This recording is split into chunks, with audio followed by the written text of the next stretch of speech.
idea was like you said, the blues were different versions of the blues.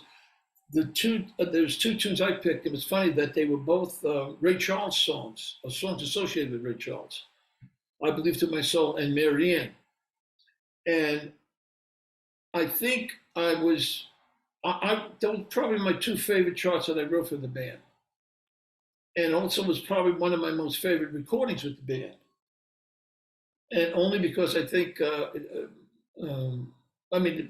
shouldn't say that I didn't like the other recordings, but I just thought the whole rhythm section and the whole feel was more open and floating for me. And I think it was the record company's idea to do this project with not like a big band. I'm not sure. And I can't remember the label it was on. Mainstream. It's a mainstream. That's Bobby Shad, I think. Kept having Bobby Shad. But I thought it was overall it was a good record. It was good. Don Sebesky got a couple of really nice charts that I can remember. I thought I liked that what I was doing there. I was starting to kind of, I liked the register I wrote it in.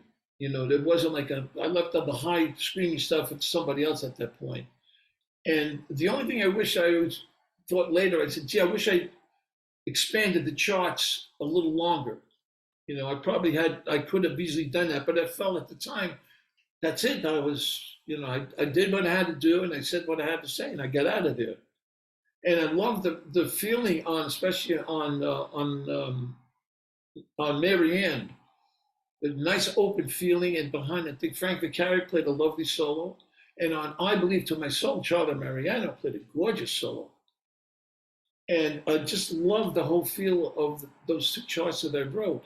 And it was funny because I think at the time, that was when Mel and Thad started their band. And from what I remember, Thad and Mel mentioned to me at the time about maybe writing something for the band.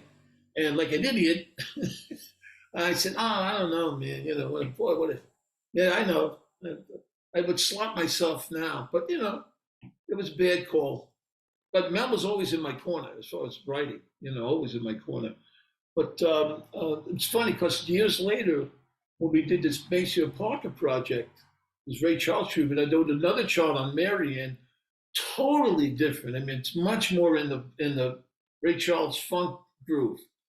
I mean, you wouldn't even associate both versions in a way, except for by the title. But it's totally out different way, you know. And I love playing with Barry Galbraith on those things. I mean, and it made it so much fun that it was one of those things where, as a piano player in that rhythm section, I could play a whole note and they sounded good. Because, you know, I had Mel like slipping and sliding, and Richard. I mean, two of my favorite guys to play with in the rhythm section.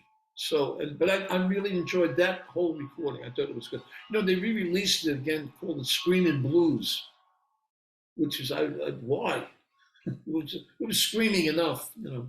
Didn't have to remind me.